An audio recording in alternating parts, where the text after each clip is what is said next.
Blog Talk Radio. Are you ready to take a bite out of the competition? Are you looking for ideas to make your business better? Welcome to the Core Business Show with Tim Jacquet, sponsored by Apple Capital Group. At the core of every successful business, you'll find people making a difference. And with each episode of the Core Business Show, we talk with those people, examine those ideas, and explore the strategies that make them special. Now, the host of the Core Business Show, Tim Jacquet. Well, good afternoon, everybody. Welcome to another episode of the Core Business Show. I'm Tim Jacquet, your host. Today, I have the pleasure of having Wendy Weiss. She is the queen of cold calling. If you'd like to speak with her, give us a call at 347-324-3460, 347-324-3460, or you can pose a question in the chat room and or email us at info@applecapitalgroup.com, and we'll reach your questions on the air. Wendy, welcome to the program. Well, thank you. Thank you for inviting me. Well, I guess to begin with, our listeners like personal views, personal stories from our host. So if you don't mind, just tell us about yourself for the ones that don't know you and kind of share us in your own way who you are. Okay, sure. I'd be happy to do that. I am known as the queen of cold calling. One of my very first clients dubbed me the queen of cold calling because I was able to help him generate so much new business. And I was never supposed to be the queen of cold calling. I was supposed to be a ballerina. I grew up in Pennsylvania, and I moved to New York City, where I still live and work. And I moved here when I was a teenager to dance. And then eventually, like every artist in New York City, I needed a day job. And I ended up getting a job with a telemarketing company that did appointment setting. And it turned out I was good at it. Who knows? Wow. Because ballet dancers don't talk. We dance. We don't talk. And so I did that for a while. And then eventually I started my own business where I had clients that I would represent. And then I segued into the business that I have today. The business that I have today is working with sales professionals, with business owners, consultants, entrepreneurs, people that need to develop new business. And I've got to tell you that I feel like I'm doing something that's pretty important, especially today, because it's hard out there still. And so my business is teaching sales professionals, business owners, etc., to use the phone to generate new business. That's what I do. Wow. I guess if you will look at it today, I think one of the fears of any salesperson is cold calling. It's like a nightmare because you're really putting yourself out there and you have all this fear of rejection. If we go step by step and to open the doors and to keep it from being closed for you, what advice do you give an account exec who has to make a cold call? Well, the first thing I would say to that account exec is that cold calling has been very demonized. The concept of cold calling has been very demonized, and the conversation about it is always tends to be very emotional. It's about rejection or overcoming rejection. And in your question to me, you mentioned rejection, and that's typically how people think about it. However, I think it's time to have a new conversation. If you think about it, there are the facts and there are the stories you tell yourself about the facts. The facts are you need to develop some new business. You're going to pick up the phone. You're going to dial it.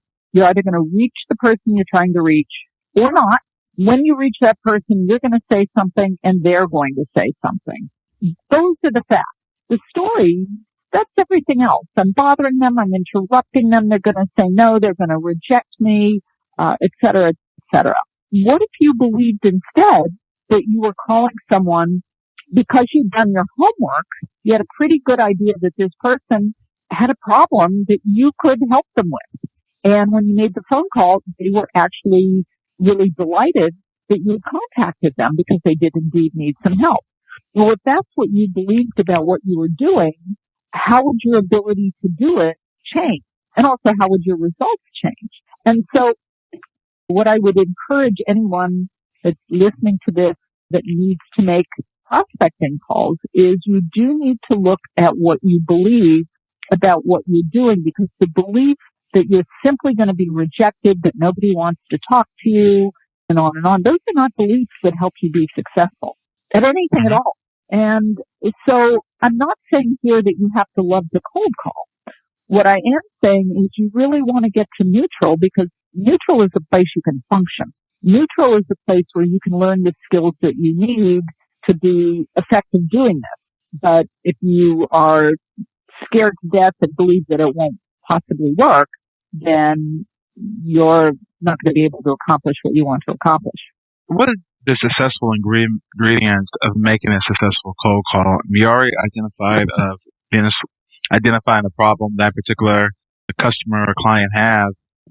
What ingredients that when they make the call, you have that particular thing going in your favor, but should you start off the call with, hey, Mr. Such and Such, blah, blah, blah, blah, blah, or how should you do an opening line? Of course you're going to introduce yourself.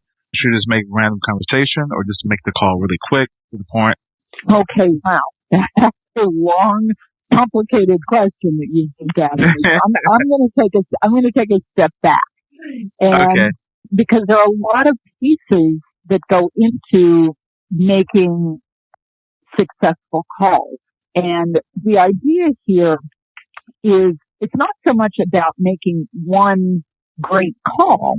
It's really about making a lot of contacts over time. And prospecting is actually a business process, just like any other business process. Now, most people don't look at it that way. Most people look at it as we're going to throw a bunch of stuff against the wall and see what sticks. That's how most people or a lot of companies execute on this. But just in the same way that if you get a new customer, you have a very specific process that you probably put that customer through to make sure that they get whatever it is that they bought, that they're happy with it, that it's working for them. There are all sorts of steps that you take. Or if you have a new customer and that new customer goes to the accounting department isn't going to say, oh, well, we're just not going to invoice them this month because we don't feel like it. They have a process that they're going to go through to make sure that every customer is paying. But when it comes to prospecting, for some reason, it's kind of like the Wild West and people are making it up as they go along. And that actually doesn't work very well. And that's one of the reasons that people really struggle. So when I say it's a business process, what I mean is, first of all, you need to be highly targeted. One of the myths about cold calling is that it's about opening up the phone book, which is one of the dumber things that I've ever heard. It's not about opening up the phone book. It's about looking for the prospects that are likely to need whatever it is you're selling and calling them. So first you've got to do some homework. Then you have to figure out what are you going to say when you get that person on the line? How are you going to get their attention? How are you going to get their willingness to engage with you? And what is the end result that you're looking for? And I'll give you an example. I got a call a while ago from a financial advisor. Now, he did his entire process over the telephone. And so I said to him, what is your goal when you call a brand new prospect? And he said to me that his goal was to consult with that client about their 401k plan. Now, that just was not a realistic goal to go from hello to 401k. That's not going to happen. So I told him he had to chunk it down. He had to first get the prospect's agreement to have a conversation.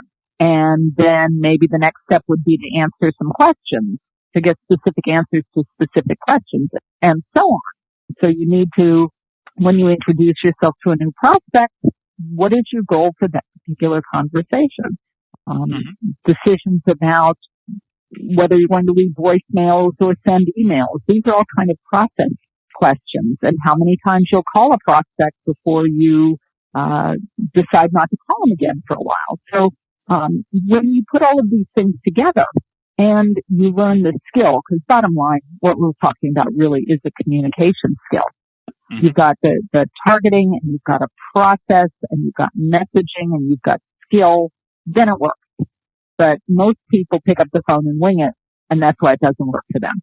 So, I guess you're only as good as your top person, and maybe a certain sales manager they have a skill that works for them, but not necessarily going to work for everybody on their team or everybody they hire. And most managers want to kind of cookie cutter themselves out to this particular person, but sometimes it just really don't fit their personality. What if you would have to a sales manager who has their own system and really need to take a look at another system that is going to work for this person's personality? Okay, well, I'm not sure I'm 100% getting your question. What I would say is the best way that a sales manager can help a new hire is by having a system in place, having that process in place, having messaging in place. And also something I neglected to mention before, it's really important to have some sort of software that you're using that tracks what you're doing. And the best way that a manager can help a new hire is to have all of this stuff in place so that that new hire can become productive quickly. It's actually not about personalities. It's about what works and getting results. And so if there is a system that works, it's much better to plug somebody into that system than it is to try and create a new system around somebody that may or may not stay. I'll follow. Yeah, I totally agree and understand. When you talk about you have an ebook out, the Survivor's Guide, the Cold Calling Survivor's Guide, can you name, I think, one of the most important points of that particular ebook that a manager or the person needs to really take in consideration, besides doing their own homework of that particular person they're calling, what thing they really need to be aware of in order to, before they make that call? Okay, great question. Thank you for asking me about the Cold Calling Survival Guide. And the subtitle for this book is Start Making Appointments in the Next 24 Hours. And what I've done in this ebook, it's a brand new ebook, it's been out about a week now, is there are 6 that people that are looking to set appointments, there are 6 steps that they need to follow. And so what this ebook is about is how to take these 6 steps and implement on them really quickly. The 6 steps that you need to be effective making appointments by phone. And so you can download your free copy of the Cold Calling Survival Guide at www.coldcalling911.com. Okay. And so out of those items, I know your first thing you talk about, the person had to have that belief in themselves and confidence in themselves before they even make the calls to get that fear out of rejection out of their mind. And then you moved on to number 2, you did talk about creating target. Can you elaborate a little bit more about creating a target list? Oh, absolutely. Again, the myth is that you're just going to open up the phone book and call anyone, which is just really too dumb for words. What you want to do is create a profile of what makes a qualified prospect for you.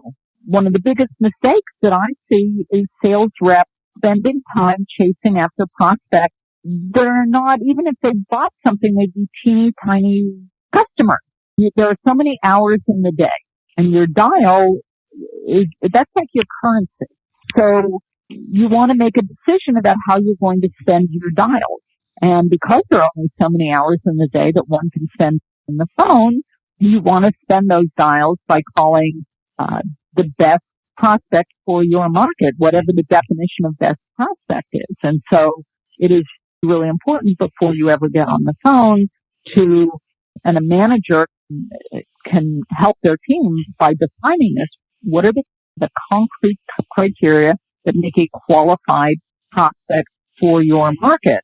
And if your people are calling prospects that don't match those criteria, they're not going to be making the sales and hitting the numbers that you want them to hit. Also, I'll share with you, I got an email recently from a woman she was very upset because she called a prospect and evidently had a terrible conversation. He was very rude to her, and she sent me an email and she said, "Wendy, I'm so upset. There was no reason for him to be so rude to me." And but at the end of the email, she said, and he wouldn't have even been a very big customer. So I emailed her back. I said, why were you calling him in the first place? If you're calling somebody that you already know would not be a big customer, that is a hard call to make. They don't need what you're selling. If you're calling somebody that needs what you're selling, that's a much easier call to make. And so by targeting before you ever get on the telephone, that is going to make the calls easier and is going to make them more effective. I stumped you, huh? No, you're absolutely right. I mean, why spend the time on that? And taking that into account, because I can understand being at the very end on that particular call, but what is the first thing you should say when you introduce yourself, when you say hello to that person? Well, when you introduce yourself to a new prospect, before you call that person, you need to have figured out, sometimes sales trainers will talk about a value proposition. And basically what that means is, what are the problems that you're solving for your customers? So you need to figure that out before you get on the phone. And whatever that problem is that you or the company or the product or the service, whatever it is that you solve, however it is that you help your customers, that's what you want to lead with.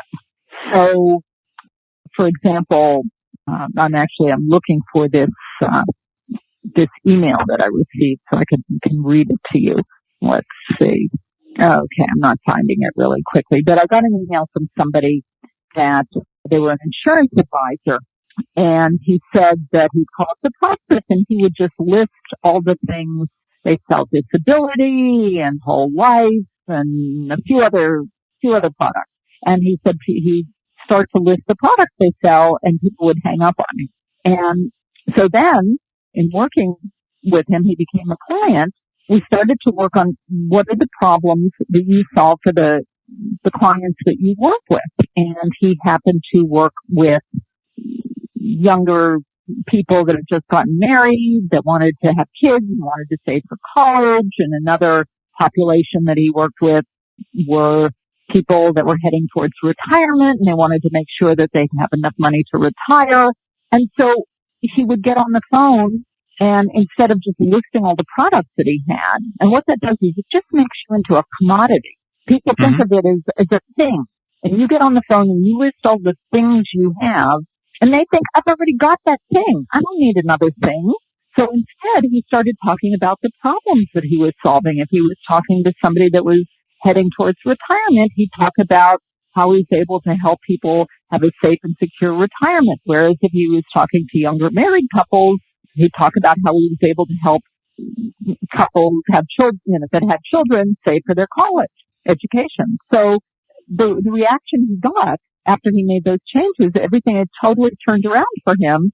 People stopped hanging up on him because he was talking about something that actually interested them. Wow. Yeah, it does make a difference. So now they can buy into it and they have the value. Exactly. And in the ebook, The Cold Calling Survival Guide, there is a whole section. It's called When They Say Hello, What Do You Say? And it's about how to introduce yourself to a prospect. And there's actually another report that you can get when you download Cold Calling 911 that's called Getting in the Door, How to Write an Effective Cold Calling Script. So it's a kind of a 2-for-1 that you get at coldcalling911.com. And I think that we may have lost Tim, but I'll continue to talk about. No, yeah, I'm back. I'm on the other line.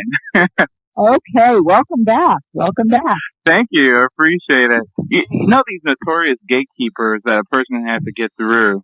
What advice do you have for that person? Because even if they go through your script and it's getting to that gatekeeper, that receptionist, how you break those walls down. Well, think about it this way. If Hillary Clinton called your prospect and the prospect secretary said to Hillary Clinton, what is this in reference to?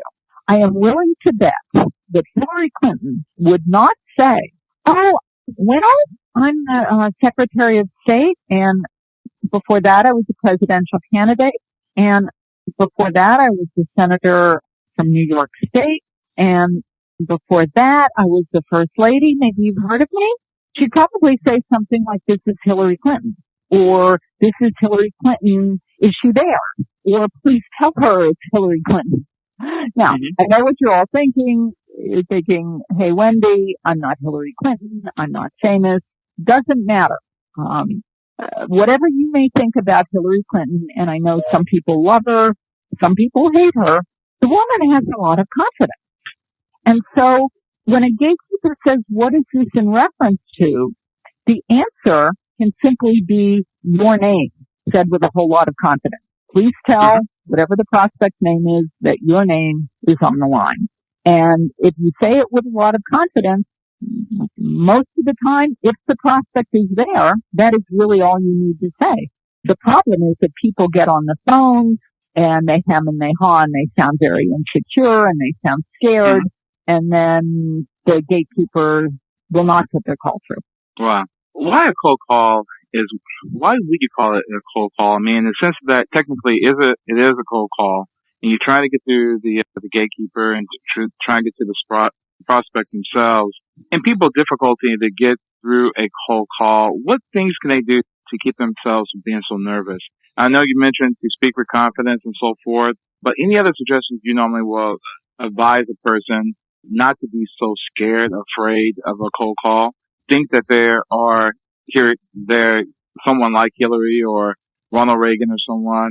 Any advice you have to keep them from being so nervous? Well, the first thing you should not do is don't beat yourself up if you're nervous. It's okay to be nervous. Everybody is nervous about one thing or another in life, so try not to beat yourself up for it. The advice that I would give you is, first of all, examine what your beliefs are about doing this. Do you believe that the prospect is just going to hang up on you? Do you believe that the prospect doesn't want to talk to you? Because those are not beliefs that help you be effective. Prepare. Do your homework. Picking up the phone and winging it doesn't work. So do the homework before you ever get on the telephone. And you know what? This is a communication skill. You can learn how to do it. If download the Cold Calling Survival Guide at coldcalling911.com, or, you know what, if you hated everything I've had to say today, that's okay. Google cold calling. There are resources out there where you can learn how to do this. And you need to take action. If you're really scared, go get yourself a kitchen timer, set it for 15 minutes, and start making your phone calls. Anybody can make calls for 15 minutes.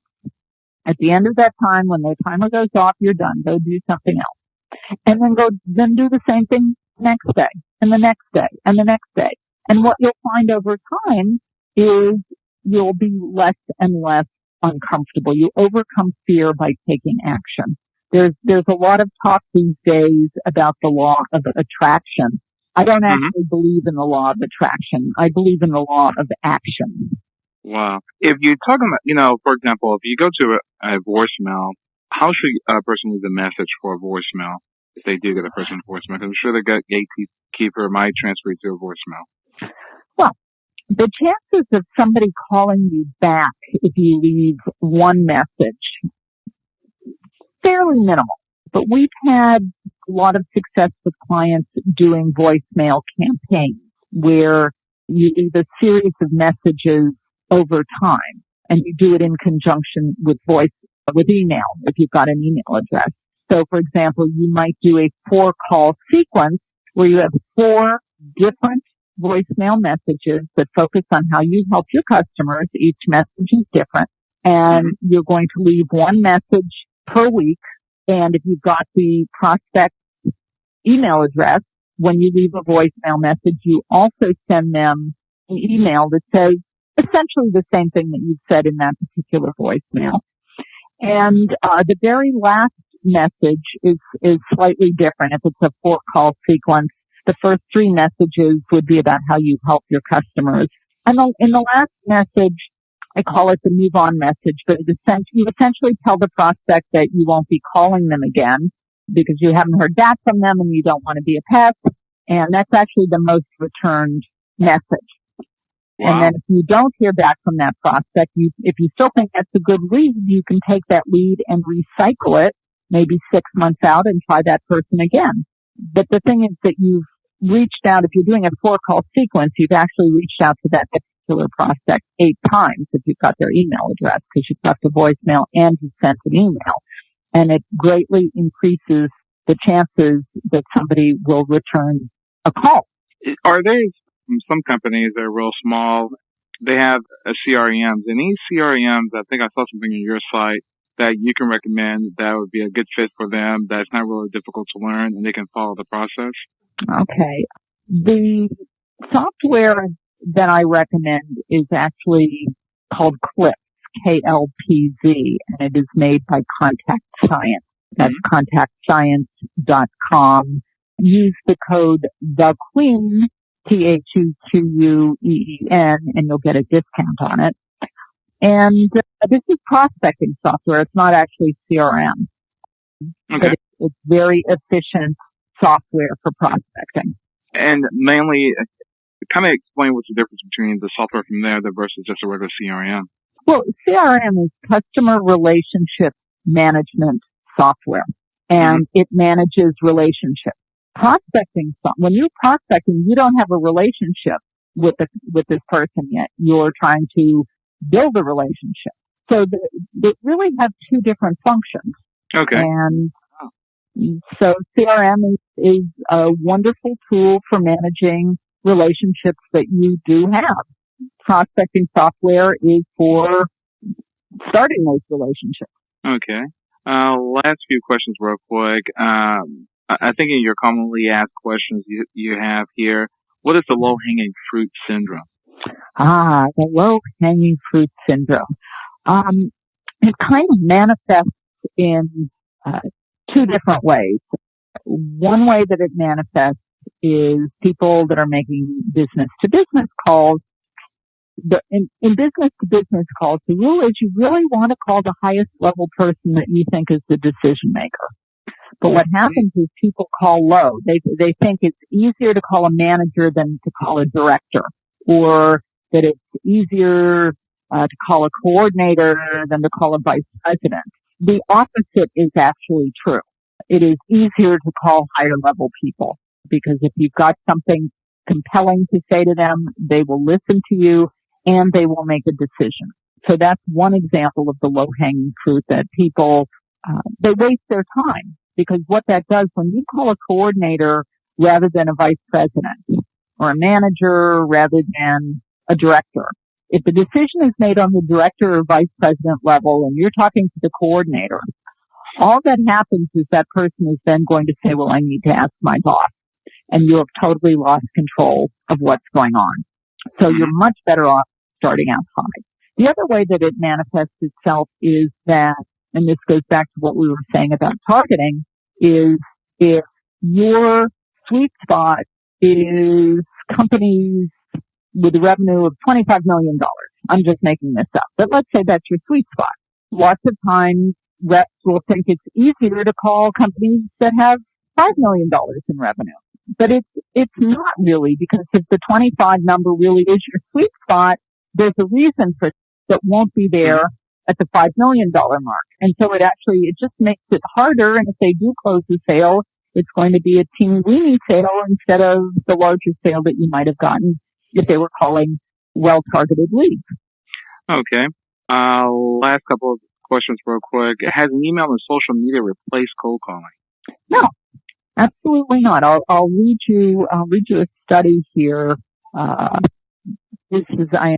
quoting Steve Richard, who is the co-founder of Warsight, and they did this study. Quote, after tracking the origin of 635 scheduled meetings with vice president level executives, our reps discovered that 78% of the meetings were scored by conversations over the telephone, and only 9% through email with no conversation.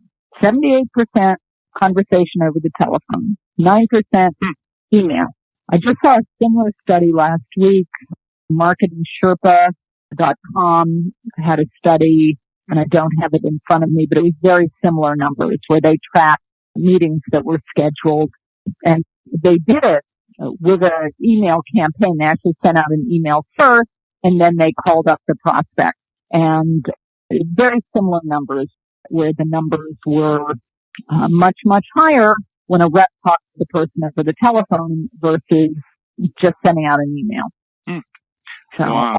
all roads, it doesn't matter where the lead originates, whether it's a referral or you get that lead through social media or through networking. At some point, if you want to convert, you need to talk to the person on the phone. Absolutely. How do you speak to a prospect? How can you talk to them without actually selling them something? It's just a general conversation. What are your thoughts on how to approach that? Well, the concept of cold calling has been very demonized. The concept of selling has also, in our culture, been very demonized. And I get a lot of emails from people where they'll say, Wendy, how can I convince a prospect to speak with me without giving them the feeling that I'm trying to sell them something? And the word sell is always in quotation marks. And, I'm on a mission to reclaim the word sell. The word sell in our culture has come to mean something other than what it actually means. I looked it up in the dictionary, and what it actually means is to persuade someone of the value or the worth of whatever it is you're selling. So the concept of value is inherent in the definition, but instead it's come to mean manipulating people into buying things they don't need and don't want. And that's not what we're doing here. So I want to reclaim the word sell. And the other thing is that when you call up a prospect and you want to set up a meeting with them, or you want to take them to an online meeting, or you want to have a conversation over the phone, they know that you're a salesperson. You are not fooling anyone. So get this idea of not being a salesperson out of your head. It's much better to think about it as, am I providing a product or a service that I believe in, that I believe has value? Do I take care of my customers? And if the answer to all those questions are yes, then hold your head up high and sell. Wow. It does make sense. And lastly, you have 5 things on here to keep in mind. You have one, make a call. Can you talk about those 5 things if you have them in front of you? Or if not, just read them out. You have okay. Well, the first thing is, when you're prospecting, these are the things you want to keep in mind. The first is you're going to need to make phone calls. And the second thing is you're going to need to make a lot of phone calls. This is not about making one perfect phone call. It is about many phone calls over time. And even if you're only making calls for 15 minutes, if you do it every single day, that really builds over time. The third thing to keep in mind is that you have something of value to offer. If you represent a product or a service that has a value, then you're proceeding with integrity. You believe in that value. And you know what? If you don't believe in what you're selling, go find something else to sell. And number 4 is how you think about this is 100% within your control. And for those of you who struggle, and I have great empathy with those of you who are struggling with this, you do not have to continue to struggle. It won't happen overnight, but you can learn the skills that you need, and you can also shift how you think about it. And number 5 is it's only a phone call. Nobody is going to die. If a prospect says no to you, you're not going to die. So those are my 5 things. Well, anything you'd like to leave our audience with regarding you and your company, and any advice you have regarding cold calling? Sure. Well, once again, I want to invite our listeners to go to www.coldcalling911.com to download the Cold Calling Survival Guide. And you can also go to queenofcoldcalling.com, which is my other website. And you can also, at queenofcoldcalling.com, you can download the free report, Getting in the Door, How to Write an Effective Cold Calling Script. So that's a double whammy. You can also email me through both of those websites. So it's queenofcoldcalling.com and coldcalling911.com. Great. And I think the system, the appointment setting software, you also mentioned the title and a code. Yes, that it's called Clips, KLPZ. It is made by Contact Science. That's CONTACTScience.com, contactscience.com. And if you enter the code The Queen, THEQUEEN, all one word, then you would get a discount on that software. Or just tell them the Queen sent you. It's cute. Well, we really appreciate you coming on to the program and kind of talking about cold calling. Thank you so very much. Oh, my great pleasure. Thank you, Tim. Okay, great. Thank you again. And for the very last time, your telephone number there in New York, if they want to contact your company? Oh, the phone number in New York is 212-799-4389. Great. Thank you so much. My pleasure. Thank you. Take care. Again, this has been another production of the Core Business Show with Tim Jacquet. You can download this episode on iTunes on Blog Talk Radio. Highlights of this interview will be available on blog.applecapitalgroup at the end of the day. Thank you for listening, and everybody have a great day. Thank you for listening to the Core Business Show with Tim Jacquet. For more information about equipment financing and asset-based loans, visit our website, applecapitalgroup.com. That's applecapitalgroup.com. Or call us at 866-611-7457. We hope you'll join us for our next episode. And remember, you can always get to the core via iTunes.